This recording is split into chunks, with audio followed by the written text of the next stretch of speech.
नमस्कार, आप देख रहे हैं यूथ मीडिया 24 न्यूज़ और मैं हूं आपका मित्र राजेश चौधरी। आइए आज हम बात करते हैं चर्चा चौराहे की और मेरे साथ हैं माननीय कालीचरण जी, जो खैर इकाई व्यापार मंडल के हमने सुना है चर्चा चौराहे पे होती रहती हैं कि आप बीसी की में नगर पालिका खैर के दावेदार हैं। देखिए, चर्चाएं तो बहुत सी होती हैं और चर्चाएं होना ही चौराहे बने हैं जहां चर्चाएं होती हैं। अगर रिजर्वेशन क्लियर होता है और बीसी में अगर रिजर्वेशन आता है तो मैं पार्टी के लिए अपनी टिकट की दावेदारी दमदारी के साथ करूंगा और पार्टी अगर मुझे अपना प्रत्याशी बनाती है तो मैं जनता की सेवा करने के लिए खैर नगर पालिका परिषद से चुनाव लड़ूंगा। भारतीय जनता पार्टी के यशस्वी सांसद सतीश कुमार गौतम जी का पूरा आप पे कृपा है, तो क्या आप पुरुष और महिला दोनों में चुनाव लड़ेंगे? देखिए, ये समय की मांग है, जैसा भी होगा। और रहा सवाल इस बात का कि माननीय सांसद जी का मेरे ऊपर पूरा हाथ है, सांसद जी का संगठन के सभी पदाधिकारियों पर पूरा आशीर्वाद और पूरा हाथ है, चाहे वो सांसद जी हों या पार्टी के शीर्ष नेतृत्व के संगठन के पदाधिकारी हों। व्यक्ति विशेष पर किसी का कोई हाथ नहीं है, संगठन के सच्चे कार्यकर्ता के ऊपर सभी का हाथ है, सभी का आशीर्वाद है। जो सत्य निष्ठा से पार्टी के लिए काम करेगा, पार्टी उसके लिए हमेशा समर्पित रही है।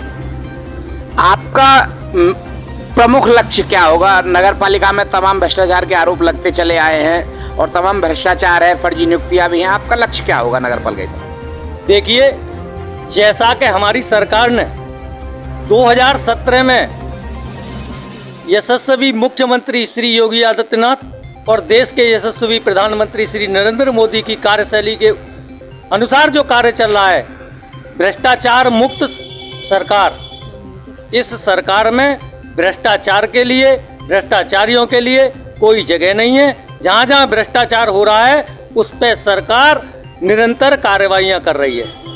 भ्रष्टाचार का मुद्दा एक कमीशन का भी मुद्दा होता है, जिसके लिए बहुत लंबी लाइन लगी है। नाली खरंजे के तमाम उसमें से कमीशन चाहिए लोगों को। किस तरह होगा? उसमें तमाम मेंबर भी होते हैं शामिल, नगर पालिका में तमाम सारी चीज़ें भी होती हैं। देखिए, इसी भ्रष्टाचार पे अंकुश लगाने के लिए भारतीय जनता पार्टी ने ई टेंडरिंग का जो लक्ष्य रखा है, ई टेंडरिंग के हिसाब से जो भी काम हो रहे हैं मानक के अनुसार और वर्क ऑर्डर के अनुसार कार्य हो रहे हैं। जिस ठेके में, जिसमें मानक के अनुसार अगर कार्य नहीं हो रहा, भारतीय जनता पार्टी उसकी जांच कराकर उन ठेकेदारों के प्रति कार्रवाई करने के लिए भी वचनबद्ध है और वो निरंतर हो रही है। मैं व्यक्तिगत पूछ रहा हूँ, मान लो कि आप चेयरमैन बन गए, क्योंकि नियत समय में भारतीय जनता पार्टी के चेयरमैन अधिक से अधिक बनेंगे। आप चेयरमैन बन गए तो कमीशन खोरी का क्या होगा?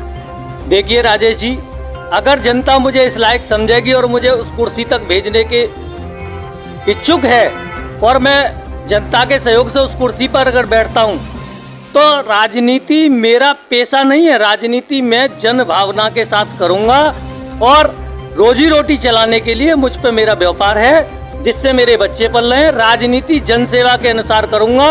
भ्रष्टाचार मुक्त नगर पालिका होगी, कोई कमीशन खोरी नहीं होगी। खुले में जांच करा लो, अगर भ्रष्टाचार मेरे कार्यकाल में पाया जाता है उसी दिन त्याग पत्र दे जाऊंगा। आपका जो अपना उद्देश्य है, आपने लक्ष्य बताएगा भ्रष्टाचार मुक्त नगर पालिका, अगर ऐसा हो जाता है तो नगर की काफ़ी समस्याओं का समाधान होगा और बाबा योगी आदित्यनाथ का अनुसरण करने के बाद प्रेरणा से ये दावेदारी कर रहे हैं अपनी। आगे इन्हें शुभकामनाएं हैं हमारे चैनल की ओर से, यूथ मीडिया 24 न्यूज़ की ओर से भी, तब समस्त स्टाफ की ओर से। और जनता के लिए क्या कहना चाहें, ये बताएं।